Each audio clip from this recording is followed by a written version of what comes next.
सीपीआरमधील 4,85,00,000 रुपयांच्या सर्जिकल साहित्य खरेदी गैरव्यवहारावर चौकशी समितीनं शिक्कामोर्तब केलंय।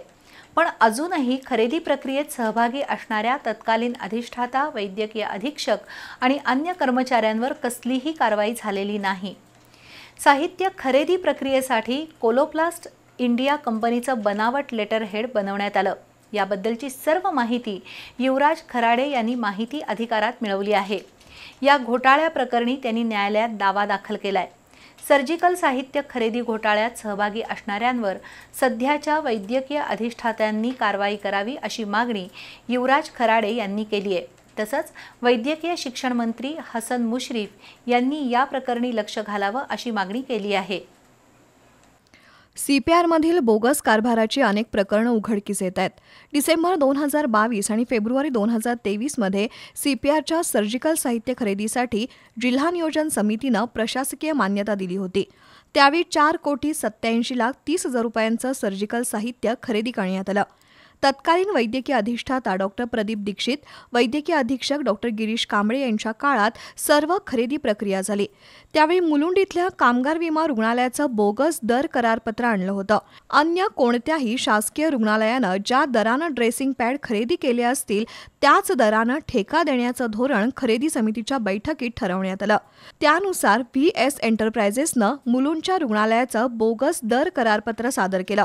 त्यातून व्हीएस एंटरप्राइजेस या कंपनीनं सुमारे 4,87,30,00,000 रुपयांचं सर्जिकल साहित्य सीपीआरला दिलंय।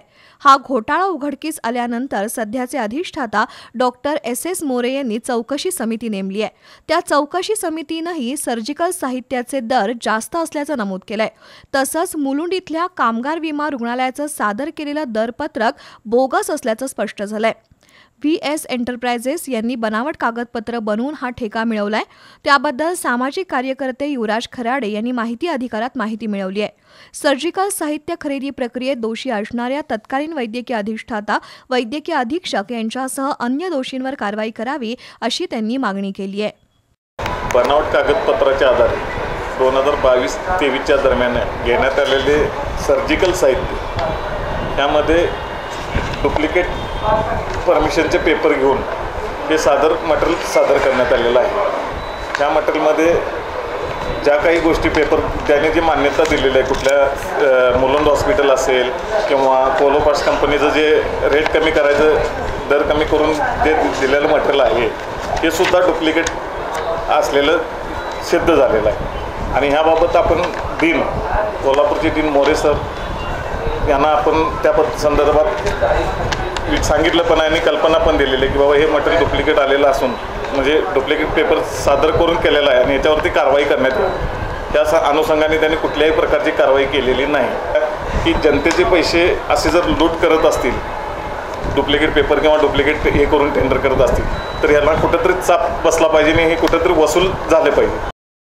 सर्जिकल साहित्य खरेदीतील घोटाळ्याची चौकशी होऊ नये यासाठी संदीपान कांबळे यांनी उच्च न्यायालयात याचिका दाखल केली होती, पण ती याचिका न्यायालयानं फेटाळली आहे।